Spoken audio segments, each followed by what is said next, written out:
Buenas tardes. ¿Sí se oye? Allá atrás sí se oye.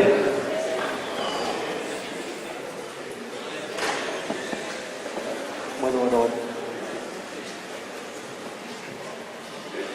Primero que nada, agradecerle al maestro Eliseo por la invitación que nos hace a este honorable congreso y sobre todo a esta honorable institución.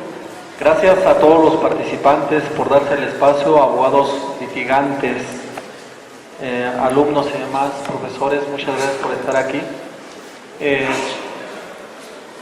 Siempre estar en tierras chiapanecas es un orgullo, un honor de poder estar en Chiapas y próximamente ya contribuir jurídicamente más de lleno con la comunidad chiapaneca, los juristas de Chiapas. Pretendemos unirnos también a esta comisión de juristas de esta hermosa entidad que para mí es un orgullo estar por acá, del cual vamos a participar brevemente a los comentarios de la reforma al Código Nacional, que ha habido muchas modificaciones, muy cierto. 45 artículos se modificaron del Código Nacional, de los cuales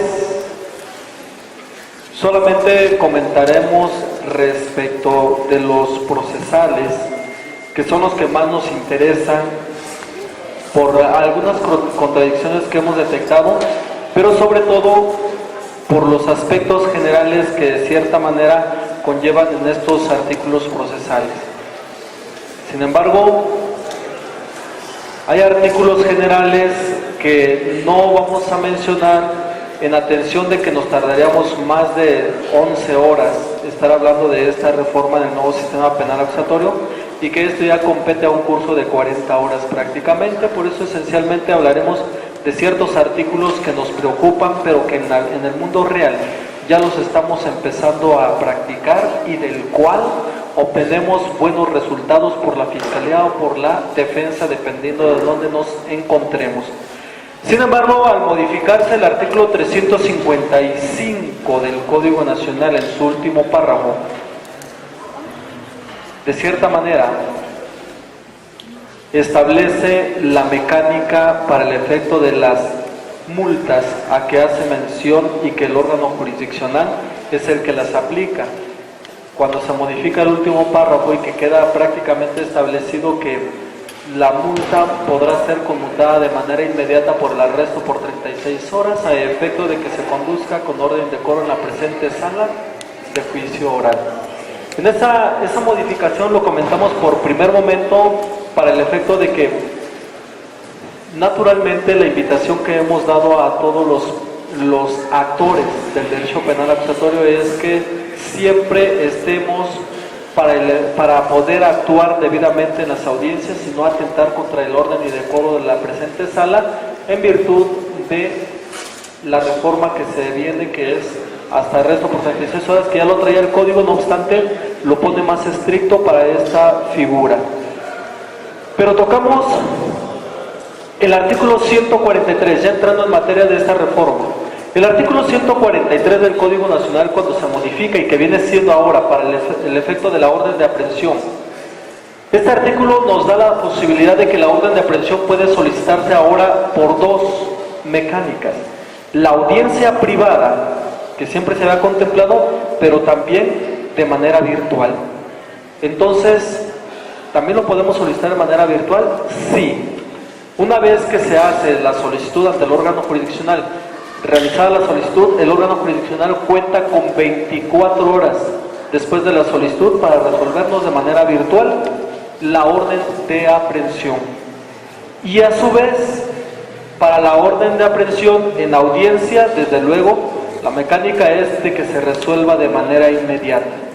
Dentro de las 24 horas siguientes se celebrará la audiencia para el efecto de resolvernos inmediatamente. No obstante, conectamos la otra reforma en atención al 143, cuando nos habla de la orden de aprehensión, conectamos al artículo 308 del Código Nacional, tercer párrafo. Se modifica el tercer párrafo y ahora resulta, y esto no les parecía a algunos jueces de control en la República, sin embargo, yo lo he comentado y de cierta manera lo tenemos planteado en nuestro manual práctico, la etapa de investigación, que para el efecto de la orden de aprehensión debería de existir audiencia inicial para la legalidad de la detención. Así lo había yo planteado y de cierta forma hasta nos criticaba. No obstante, la reforma al tercer párrafo del artículo 308 del Código Nacional nos da la razón. Deberá de decretarse de legal la detención por flagrancia, caso urgente o por cumplimiento a la orden de aprehensión. En una de las páginas 144, si no me recuerdo, de mi libro Manual Práctico de la etapa de investigación, establezco el noveno punto de reflexión para un control de legal o ilegal detención, porque hemos tenido en estados de la República donde dicen los jueces, únicamente para la legalidad de la detención voy a tomar en consideración la flagrancia. Desafortunadamente, litigantes, ministerios públicos que no conocen el sistema penal acusatorio, se casan con la idea que la flagrancia es lo único que se vigila para la legalidad de la detención. Eso es mentira. Esa es una falacia que de cierta manera algunos quienes no conocen el sistema penal acusatorio se casan con esa idea. Y la flagrancia es lo único que revisamos. No es cierto. Yo establezco 9 puntos de reflexión para un control de legal o ilegal detención, que posteriormente a la segunda edición de mi libro, cuando surge en enero la segunda edición del 2015, la segunda edición de mi libro Manual Práctico de la etapa de investigación, en donde vuelvo a recalcar los 9 puntos de reflexión, surge en marzo una jurisprudencia que nos da la razón de la 10ª época. Esta jurisprudencia nos dice: el juez de control vigilará que para la legalidad de la detención no exista una violación de derechos humanos, más la flagrancia. Entonces, naturalmente, estos 9 puntos de reflexión, el noveno punto, yo establezco que para la legalidad de la detención, circunstancia de la detención son 3: flagrancia, caso urgente o por cumplimiento a la orden de aprehensión. Y ahora la reforma al Código Nacional, en el tercer párrafo del 308, conectamos con el 143 y resulta que deberá también de decretarse de legal o ilegal la detención, analizando el cumplimiento a la orden de aprehensión. ¿Por qué lo proponíamos nosotros o a su servidor de esa manera? Porque ¿es legal la detención? No lo sabemos. Es legal la orden de aprehensión en tanto que el juez la concede tomando en consideración los parámetros funcionales para la misma de la Fiscalía. Por eso es audiencia privada. Sin embargo, hasta ahí es legal, pero no sabemos si es legal la ejecución de la orden de aprehensión. Tenemos muchos casos en la República. Tenemos la orden de aprehensión y resulta que la policía amaga a la esposa y le dice: ¿sabes qué? Háblale a tu esposa y dile que venga por ti. Si no, lo que va a suceder. Y privan de la libertad a la esposa para que venga el esposo por ella. Y en ese momento ejecutan la orden de aprehensión. Casos particulares, tenemos la orden de aprehensión, entramos a la ejecución a un domicilio particular sin orden de cateo. ¿Se dio cumplimiento legal a una orden de aprehensión? Hay violación de derechos humanos. Por eso asentábamos esta parte que ahora, qué bueno que vino la reforma en el tercer párrafo del artículo 308 y que me está comprometiendo ahora, órgano jurisdiccional, a celebrar también audiencia para la legalidad de la detención por la ejecución a la orden de aprehensión. Entonces, en ese sentido, también se aumenta el artículo 308, el quinto párrafo que no traía, se aumenta un quinto párrafo de la responsabilidad para la Fiscalía, toda vez de que la Fiscalía no llega a la audiencia, se le concede una hora y no llega, entonces dejará en inmediata libertad, pero se le puede fincar responsabilidad administrativa o penal. Por eso es que tendríamos que estar vigilando mucho los espacios o los tiempos para esta legalidad de la detención. Regresando del artículo 143, nos pasamos a otro artículo muy importante, el artículo 154, que se modifica el artículo 154 en su último párrafo respecto de la solicitud de la medida cautelar. Solamente, esto ya lo traía el código, solamente modifica unas palabras. El código anteriormente decía que cuando en la audiencia inicial, después de la formulación de imputación, se solicitaba la medida cautelar, esta tenía que resolverse antes de que se dictara o previamente al dictado del auto de vinculación a proceso. Así lo decía el código anterior, el artículo anterior. La modificación dice, después de la formulación de imputación, se debatirá la medida cautelar previa a la suspensión de la audiencia inicial. Solamente modificaron algunas palabras, pero sigue la esencia del artículo. Realidades. Hemos tenido audiencias de control de legal detención en la República, en donde se decreta de ilegal la misma. El jueves de la semana pasada, audiencia de control de legal detención por portación de arma, una granada que portaba el imputado. Se lo llevan al control de legal detención. Se decreta de ilegal la detención. El Ministerio Público solicita de manera inmediata la imposición de medida cautelar. A todas luces, demostramos en el mundo real del sistema penal acusatorio que nos hace falta el conocimiento de la argumentación jurídica. Como autor, lo hemos estado recomendando en toda la República, al menos en 30 estados de la República que estamos semana tras semana, le hemos estado recomendando la argumentación jurídica, que es una parte fundamental para el sistema penal acusatorio. ¿Cómo te atreves a peticionar una medida cautelar si no se da el supuesto de la modificación incluso del 154 del Código Nacional? ¿Cómo es posible que no racionalmente no visualizas que estamos hablando de una ilegalidad de la detención y no de una formulación de imputación? ¿Qué no es claro el artículo 154, que se conecta con la modificación del 309 y que nos dice, para la solicitud para la imposición de medida cautelar, esta deberá de ser primera o solicitada después de la formulación de imputación? Requisito indispensable para que se solicite la medida cautelar es la formulación o comunicación de la imputación. No obstante, todavía tenemos algunos estados de la República en los cuales la medida cautelar la peticiona el Ministerio Público y el juez la impone. Todavía más grave.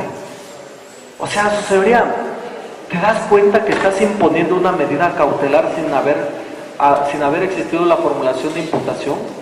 ¿Contravienes todas las reglas procesales? Pero lo tenemos. Tenemos estados de la República, gravemente todavía, decretan la suspensión del plazo constitucional, aun cuando ya llegó, por ejemplo, hoy se venció el plazo constitucional, se suspende por otros 3 días para que se dicte la vinculación a proceso. Grave. La reforma del Código Nacional no lo contempla, y a pesar de ello lo están haciendo. Surge la reforma el 17 de junio del año 2016, un día después que entra en vigor el Código Nacional en toda la República. Surge esa reforma. ¿Con qué efectos? Con el efecto superior de que lo apliquemos en el mundo real. Entonces, la formulación de imputación es una figura tan importante, tan relevante, que propicia, faculta al Ministerio Público para la solicitud de imposición de medida cautelar como otras facultades más. Pero lo importante es que visualicemos que las medidas cautelares, si el Ministerio Público va a peticionar la misma, tiene que ser con dos principios muy importantes, que viene siendo la proporcionalidad y la excepcionalidad. Algunos autores dan más, pero esencialmente en base a la lógica son los dos principios fundamentales. Y en base a esto es precisamente la aplicación del 309 con el 154 del Código Nacional que vamos conectando para el efecto de imposición de la medida cautelar, que necesariamente viene siendo la solicitud o formulación de imputación. Además, se modifica el artículo 165 también, aunado precisamente a las medidas cautelares. Este artículo 165, que me establece la temporalidad de las medidas cautelares, nos vuelve a dar la razón como autor.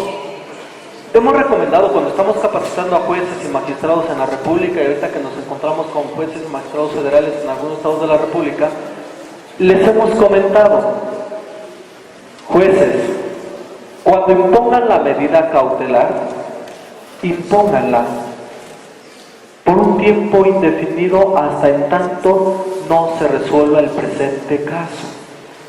¿Por qué? Porque hay una regla que la vuelve a establecer la reforma al Código Nacional, al 165. ¿Cuál es la reforma? ¿Cuál es la regla? La regla es que la medida cautelar, ¿cuánto tiempo dura?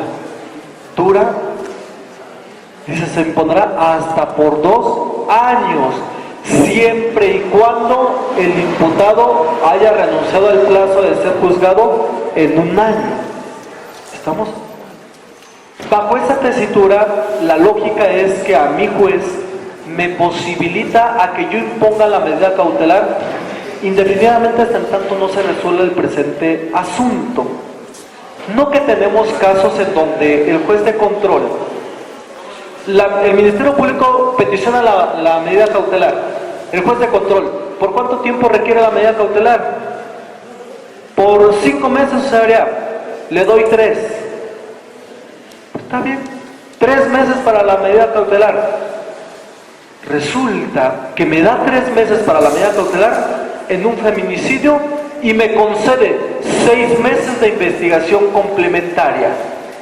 A ver, su señoría, ya no concuerda. Me estás dando 6 meses de investigación complementaria y me estás dando 3 meses para la medida cautelar. ¿Qué tengo que hacer como de fiscalía? Peticionar un día antes de que se venza la medida cautelar o el mismo día que se está venciendo la medida cautelar, peticionar audiencia en base al artículo 326 para el efecto de solicitar la ampliación de la medida cautelar. ¿Qué necesidad hay de esto?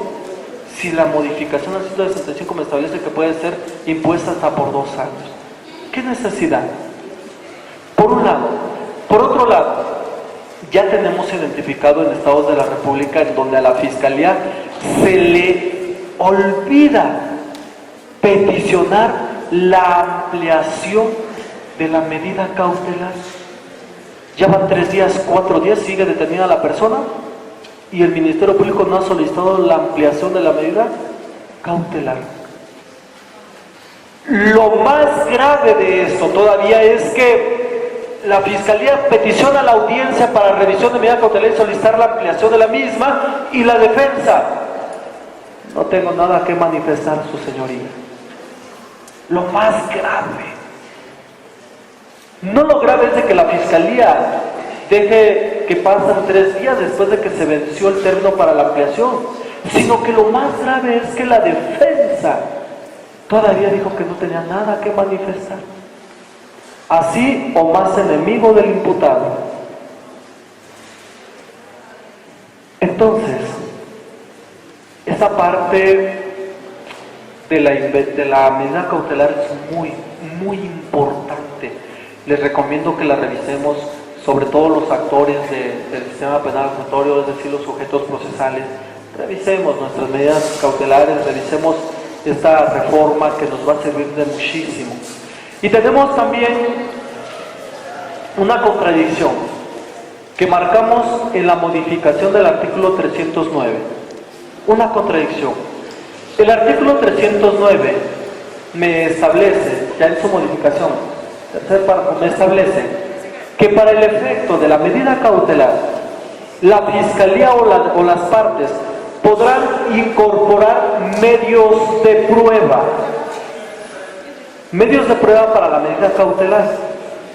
Luego, estos deberán de ser desahogados. Sin embargo, la naturaleza del artículo 315 del Código Nacional me limita a que únicamente deben de ser desahogados los medios de prueba de la defensa. Incluso se modifica el 315 y nos vuelve a reafirmar, como estaba en el anterior, que la audiencia, cuando se suspende, la audiencia inicial, cuando se suspende, se reanuda con la recepción de los medios de prueba ofertados por la defensa. Medios de prueba. Y luego, medios de prueba para la medida cautelar.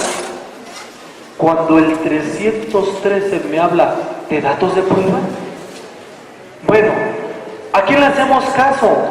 ¿A los datos de prueba o a los medios de prueba? ¿Y para qué naturaleza? Porque tenemos para dos efectos, nos dice el 309. Uno, para la medida cautelar. 313, para la no vinculación a proceso por parte de la defensa. Y entonces, ¿cuándo desahogamos medios de prueba? La lógica del artículo 258 me establece, y la regla del 261 me establece, que cuando se desahogan ante el juez de control, se consideran medios de prueba.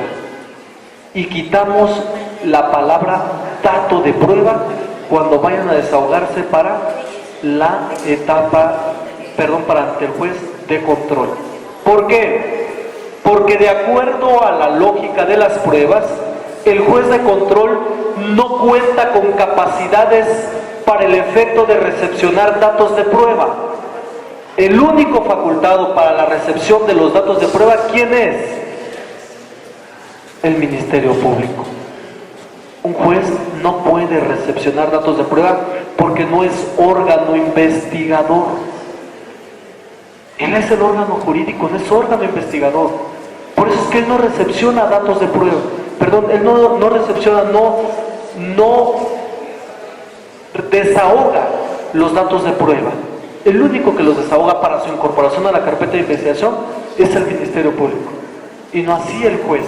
Por eso es que el juez recepciona los datos de prueba, los medios de prueba, y solamente valora los datos de prueba que se le expone por parte de la Fiscalía para poder dictar el auto de vinculación a proceso, como lo dice el artículo 316, fracción tercera. Se dictará el auto de vinculación a proceso con datos de prueba que acrediten la existencia del hecho que la ley señala como delito y la probabilidad de que el imputado lo ha cometido.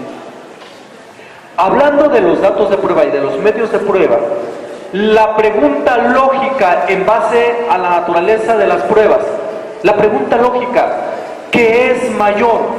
¿Un dato de prueba o un medio de prueba? El dato de prueba recepcionado y realizado por la Fiscalía, el medio de prueba desahogado en presencia jurisdiccional, ¿qué es mayor? ¿Dato de prueba o medio de prueba? Un dato de prueba, el órgano que lo está realizando, y esto es para quienes estén aquí por parte de Fiscalía, un dato de prueba resulta que es recepcionado y realizado sin fe pública. Un medio de prueba es con fe pública, que es el órgano jurisdiccional. Por si hay litigantes particulares o oficiales.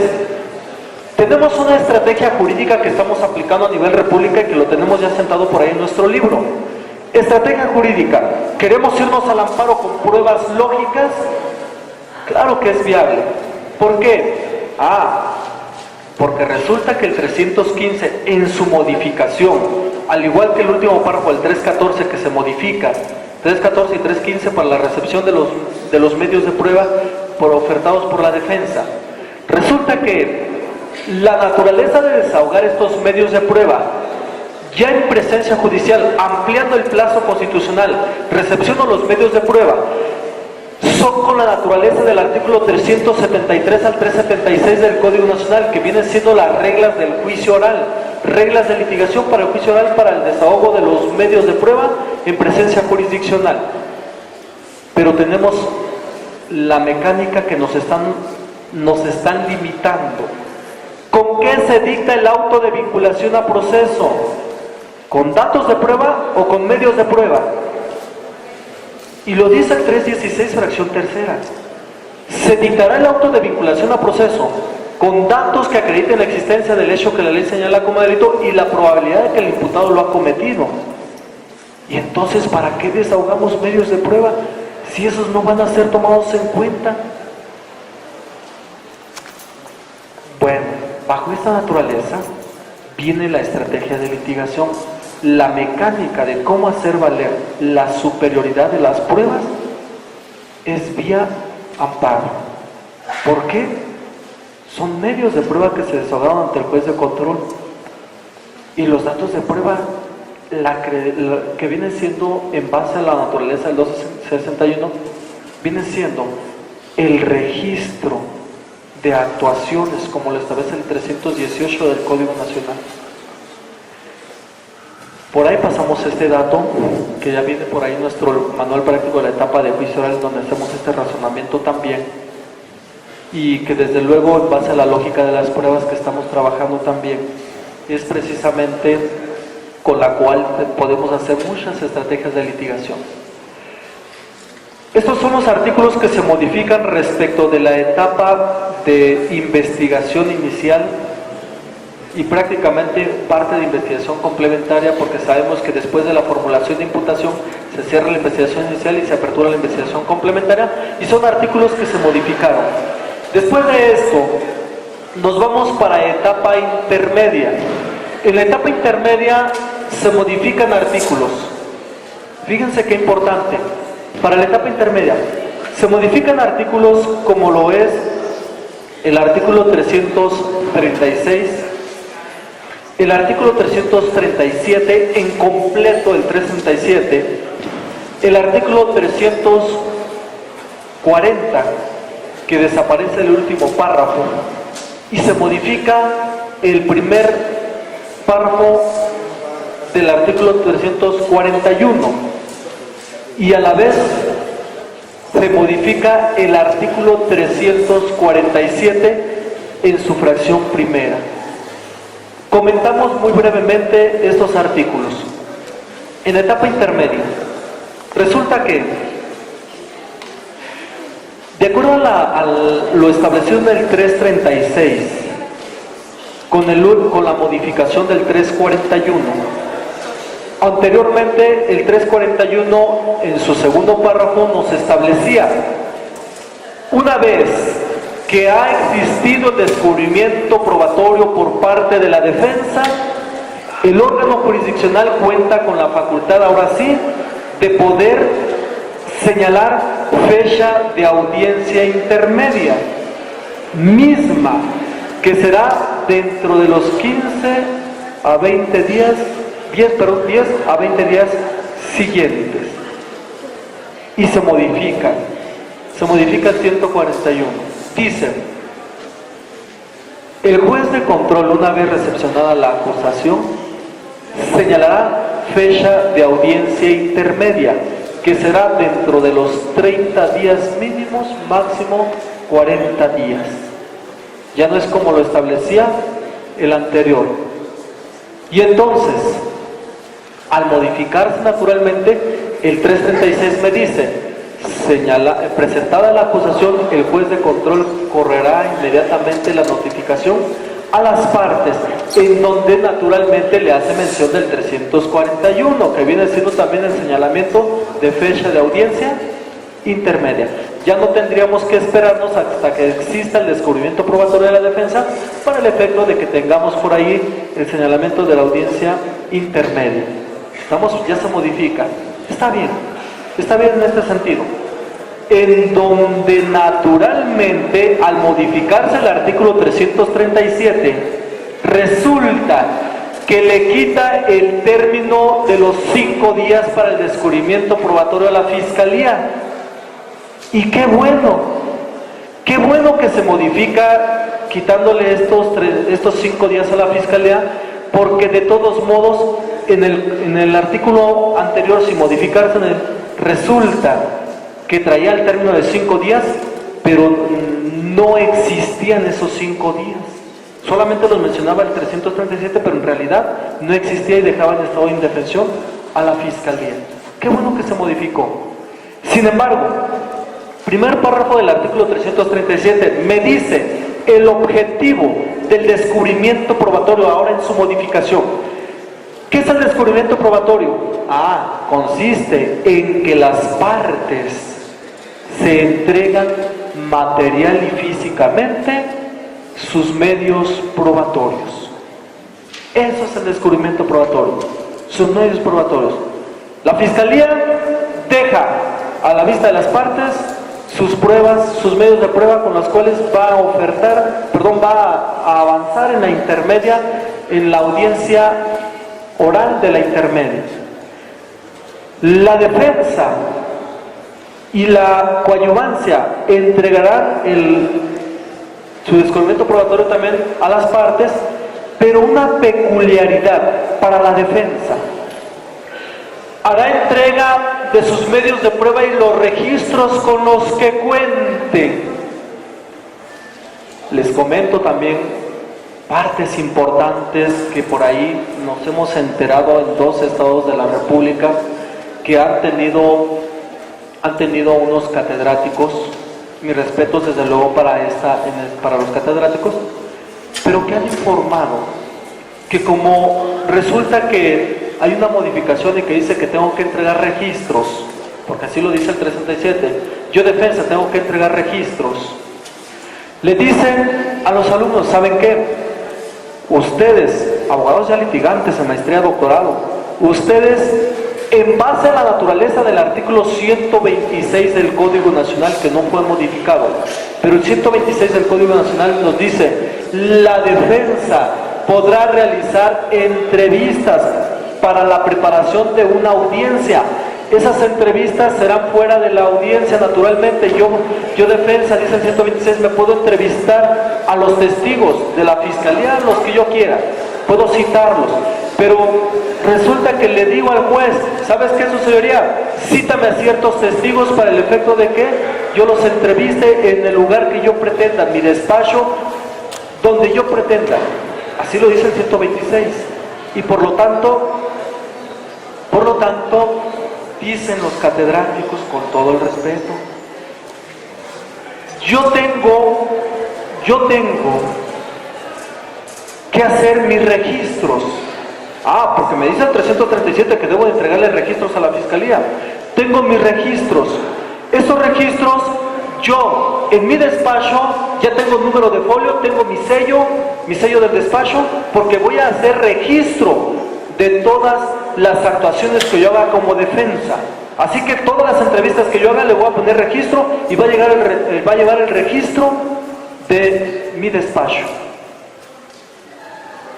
Y tienen sus formatos los abogados, que seguramente se los han de haber comunicado pasado entre ellos, ¿verdad? Fíjense qué desnaturalización del sistema penal acusatorio. A la lógica de la Constitución, 21 constitucional, primer párrafo, ¿quién es el encargado de la investigación? El Ministerio Público. A la lógica del artículo 221 del Código Nacional, 217, 218 y 219, ¿quién es el encargado de la investigación y que realiza registros? Única autoridad investigadora que realiza registros, el Ministerio Público. La pregunta es: ¿dónde dice la Constitución que la defensa del artículo 20b tiene 9 fracciones? ¿Dónde ¿dónde está una de las fracciones que faculte a la defensa a hacer registros? Ninguno. Dígame, ¿dónde está? 490 artículos tiene el Código Nacional. ¿Dónde está artículo expreso que me diga que la defensa tiene que hacer registros? Oiga, pero si lo dice el 126 del Código Nacional, no, lo están malinterpretando. Semánticamente, y analizamos el 126 para dar pauta al 337 en su modificación de registros. Semánticamente, el artículo 126 me dice, podré entrevistarme con los testigos o con las personas que yo pretenda como defensa, siempre y cuando la fiscalía se haya negado a recibirlos. Ahí trae la palabrita, cuando se haya negado su recepción. Oiga, pero ahí nos dice que en la negativa del Ministerio Público, a ver, defensa, ¿quiere que resolvamos esta cuestión de la negativa del Ministerio Público? ¿Qué me dice el 333 del Código Nacional? 333, se hará o se podrá solicitar la reapertura de la investigación cuando los datos de prueba que yo le haya ofertado a la fiscalía se haya negado a recepcionármelos. Otra vez, ¿no quedó claro entonces los registros? Y entonces el 337, ¿a qué me refiere con registros? Naturalmente, tenemos la carpeta de investigación. Si todo lo que está en la carpeta de investigación obra un registro, porque el único facultado para hacer registros es la fiscalía. Resulta que yo quiero incorporar un registro. Ese registro, la fiscalía hizo caso omiso porque no le conviene de cierta manera para su teoría del caso. Entonces, un registro, un ejemplo. El registro de investigación, en donde la policía, y que Chiapas tiene ese sistema, el sistema SIGI, la policía hace su registro de investigación, de detención. En ese registro de detención señalo fecha, hora de la detención, lugar de la detención y una breve narración de lo que propició la detención. Y en esa breve narración resulta que hay una contradicción con el informe policial homologado del primer respondiente. La fiscalía agregó como un medio de prueba en su acusación el informe del primer respondiente, el informe policial homologado, pero no agregó así el registro de detención porque dice que ya es una cuestión superada. Yo, defensa, me doy cuenta que ese registro de detención resulta que cuando se narra la circunstancia de la detención o cuando se narra lo que motivó la detención es contrario a lo que dice allá. Entonces, ¿para qué lo hago? Yo lo incorporo como un medio de prueba precisamente para traer ese registro, que si bien es cierto ya obra en la carpeta de investigación, no obstante, yo lo ofrezco como un medio de prueba, etcétera. Pero no así que yo defensa esté facultado para hacer registros. No hay artículo expreso en el Código Nacional que me faculte para ello. ¿Estamos? Entonces, no hay que malinterpretarlo, sino desnaturalizamos el sistema penal acusatorio. Y desde luego, cuando hicimos una propuesta para el efecto de que se modificaran ciertos artículos, fíjense, por ejemplo, queríamos que se modificara el artículo 309 en su antepenúltimo párrafo, y no lo modificaron. Y establecemos un razonamiento, mandamos 4 cuartillas estableciendo un razonamiento de por qué tenía que modificarse ese ese sexto párrafo, que es el antepenúltimo párrafo del 309. ¿Por qué tenía que modificarse?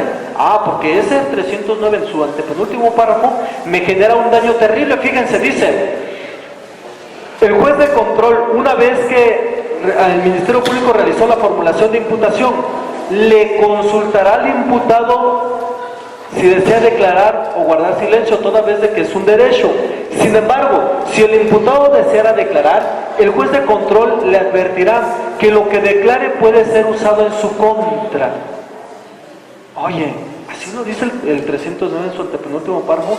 Hicimos un razonamiento del por qué tenía que ser modificado, toda vez de que lo que declare puede ser usado en nuestra contra. Oye, si eso le dice el juez de control, que ya tuvimos un caso en donde el juez de control le dijo eso al imputado, Si fuera nuestro asunto y que el juez de control estableciera, ¿desea usted declarar? Sí, bueno, es un derecho que usted declare, pero lo que usted declare puede ser usado en su contra. O sea, su señoría, inmediatamente su señoría, díganle en qué le puede perjudicar, porque si tomamos esa palabrita, es una intimidación al imputado. ¿Cómo que vas a declarar lo que declare puede ser usado en su contra? Es una situación que estás intimidando, porque el imputado entonces no querría declarar libremente, porque entonces entendería que le perjudica lo que pueda declarar. Esa palabrita se quedó prácticamente del sistema tradicional. En el sistema tradicional así había, es más, el mismo 20 constitucional lo establecía. Lo que declares puede ser usado en tu contra. ¿Por qué? Por la confesión, que la confesión era lisa y llana, indivisible, calificada, etcétera. Los tipos de confesión. Pero ahora la declaración del imputado no hace prueba. Luego entonces, en fin, ese párrafo no se modificó. Sin embargo, se modifica el último párrafo, igual todo el 337, pero nos arroja un párrafo muy importante, que es el último párrafo para los quienes son por parte de la defensa. Fíjense, ahora sí hablamos de homologación de partes. ¿Por qué? Porque si ustedes revisan el artículo 324 del Código Nacional, 325, 323, 324, me establece, del Código no se modifica, pero fíjense, dice el artículo 324, transcurridos los 15 días, el Ministerio Público podrá optar por sobreseimiento, por suspensión del proceso, por formulación de acusación. Pero ¿qué pasa si yo, Ministerio Público, no ofrecí la acusación dentro de los 15 días que se me daba por el Código Nacional? Surge el 325. ¿Y qué me dice? Una justificación. El Ministerio Público, como no ofreció su acusación, el juez de control le avisará al procurador o al fiscal central o general para el efecto de que se pronuncie el motivo por el cual no formuló su acusación o la que su derecho corresponda. ¿Y qué dice el 325? Me subsana y puedo presentar mi acusación extemporáneamente. Híjole, es bien delicado, porque ¿qué no se supone que hay términos? Fíjense qué delicado, pero le amplía esa parte a la fiscalía. Ándele, fiscalía, ¿qué cree? Se modifica el artículo 337 y nos modifican el 337 último párrafo. ¿Qué dice? Defensa, en base al artículo 340, tu defensa tienes 10 días para hacer tu descubrimiento probatorio. Así lo dice el 340, 10 días para tu descubrimiento probatorio, también lo dice el 337. Pero el último párrafo me dice, defensa, si no te alcanzó el tiempo, puedes, previa a la audiencia de intermedia, o en la misma audiencia intermedia, puedes solicitar un plazo más para hacer tu descubrimiento probatorio o para preparar tus medios de prueba. Ándele, fiscalía, también ya se le concedió a la defensa por si querías tu descubrimiento probatorio en tus 10 días. Nos está dando una variante, el último párrafo del 337 en su modificación. Entonces, ya estamos ahora sin igualdad de condiciones. Tú me acusas extemporáneamente, que no debería de ser, pero tú me acusas extemporáneamente. Yo hago mi descubrimiento probatorio en la misma audiencia intermedia o amplío para hacer mi descubrimiento probatorio. En fin, estas variantes desde luego es con el objeto de que tomemos estrategias de litigación, ambas partes, fiscalía, defensa, órgano jurisdiccional que revise la regla de litigación de ambas partes, fiscalía y defensa. Y respecto de la etapa intermedia, por último, algo que es muy importante es que tenemos el artículo 347 en la fracción primera, que se modifica como tal la fracción primera del 347, que en el código, perdón, en el artículo anterior a su modificación resulta que obraba un señalamiento de fecha de audiencia de juicio oral. Ese señalamiento de audiencia de juicio oral, ¿y quién la va a celebrar? Decía, ¿sabes qué? Te voy a señalar quién va a ser el tribunal de enjuiciamiento y además te señalo fecha de audiencia de juicio oral. ¿Y qué dice su modificación? Porque esto naturalmente, tribunal de enjuiciamiento distinto del juez de control. Oye, ¿cómo crees que el juez de control nos va a fijar fecha ya para nuestra audiencia? ¿Por qué nos va a imponer fecha de audiencia de juicio oral? No, nosotros la vamos a imponer. Y por ahí viene esa modificación. Y ahora en el auto de apertura de juicio oral ya no habrá el señalamiento de fecha de audiencia de juicio oral.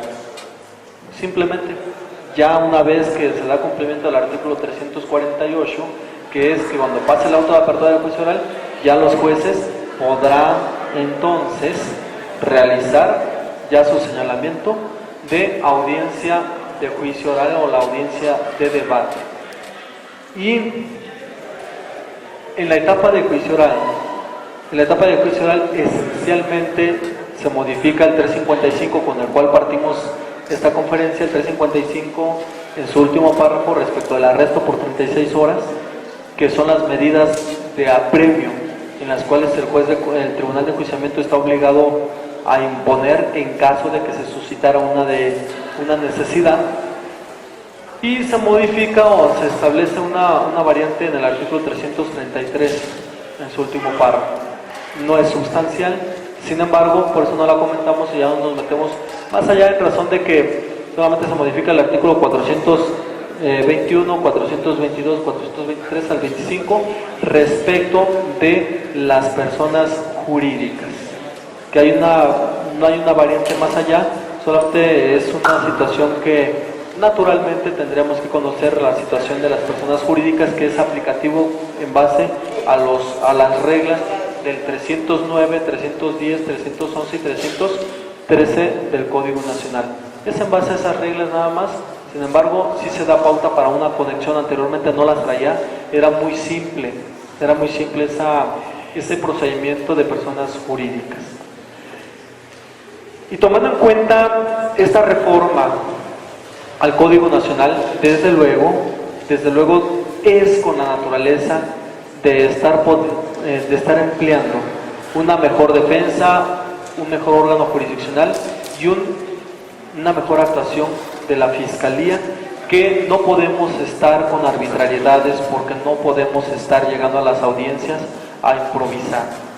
Ustedes quienes ya se estén dedicando a esto, y desde luego a quienes se vayan a dedicar, y los alumnos saliendo que se estrenen con el nuevo sistema penal acusatorio, desde luego no podemos estar improvisando por todo lo que hemos visto en la República y por todas las reglas que les hemos dado a los jueces de control en la República, a los jueces federales y a los magistrados, las reglas que les hemos dado es precisamente que no permitamos que exista una fiscalía pasiva, una fiscalía que desconozca. Hay que hablarle al procurador y cambiarlo de manera inmediata. ¿Es viable? Sí, claro, pero también por la defensa. Que no permitamos que haya defensa que esté violentando los derechos del imputado, porque naturalmente no podemos estar improvisando. Es un sistema muy delicado, muy bonito, pero también delicado. ¿Por qué? Porque en el sistema tradicional no pasaba nada si nos multaban. Era una burla si nos multaban en el sistema tradicional, porque solamente aparecía en la causa penal.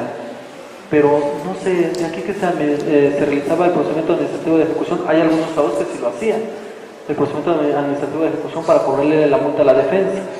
Pero ahora no podemos estar cayendo en arbitrariedades.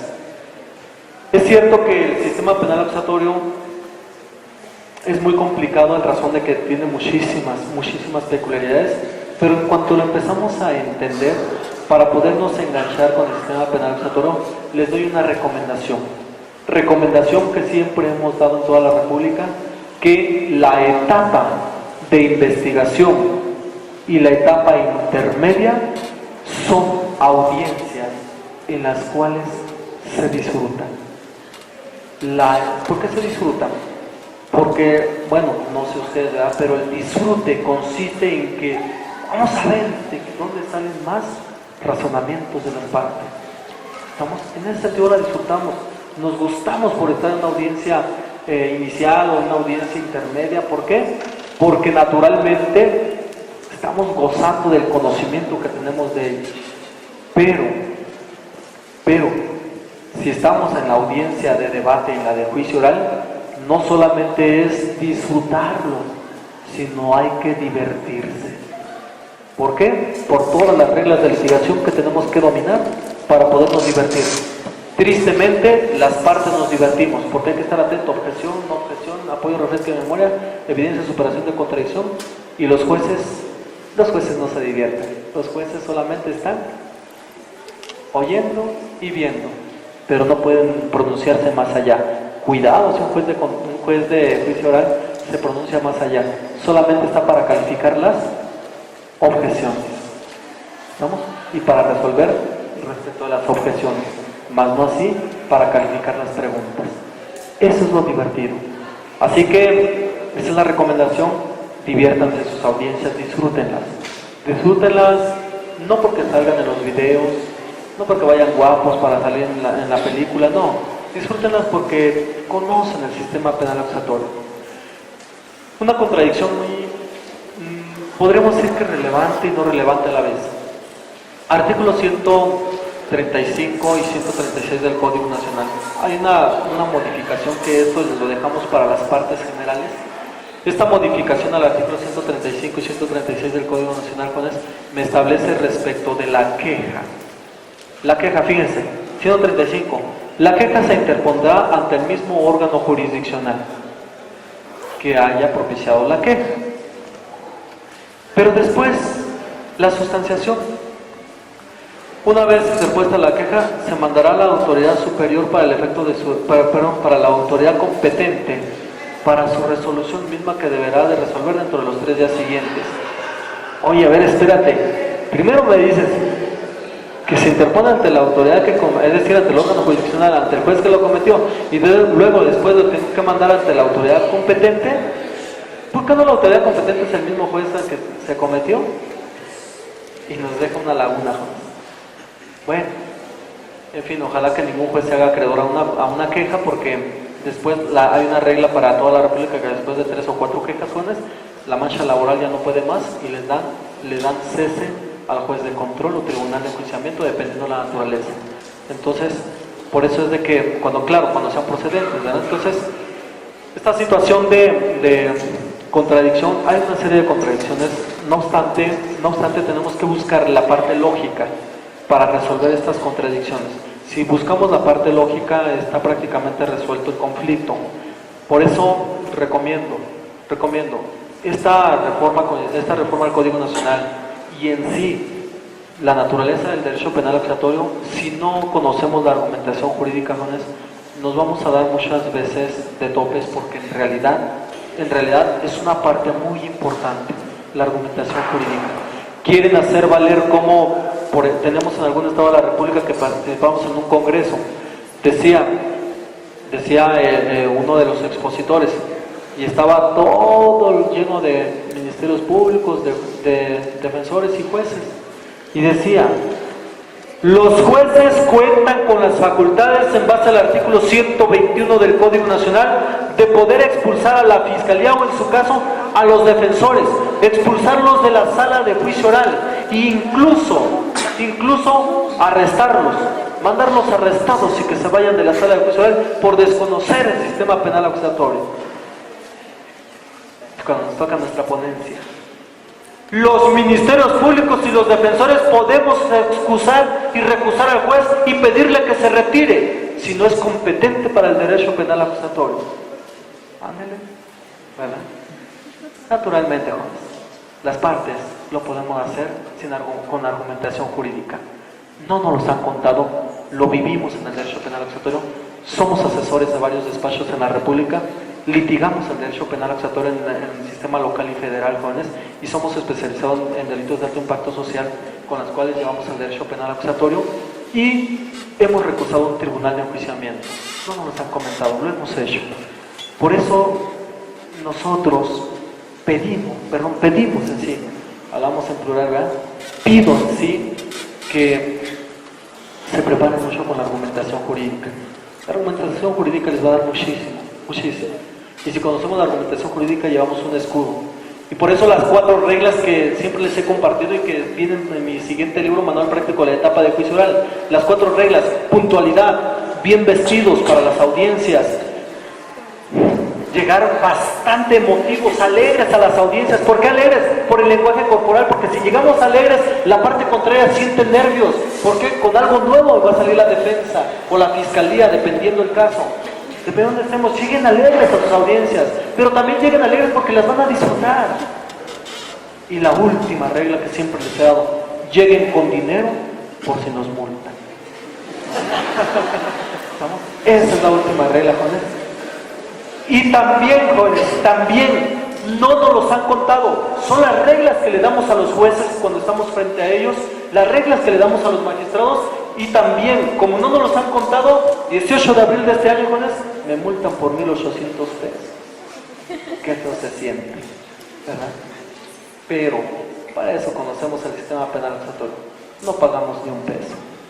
¿Estamos? Para eso, jóvenes, conocemos el sistema penal acusatorio y la argumentación jurídica. En este momento, abogado, le multo por 1,800 pesos. Me meto las manos a la bolsa porque empecé a sudar frío, porque dije nunca había multado y ¿traigo dinero? No traigo dinero. No traía, jóvenes, tarjeta, pero no la aceptan en los juzgados. Entonces, por eso la argumentación jurídica, hacemos hermenéutica, jóvenes. Inmediatamente, sencillamente comento nada más para que veamos la hermenéutica. Artículo 465, 466, recurso de revocación.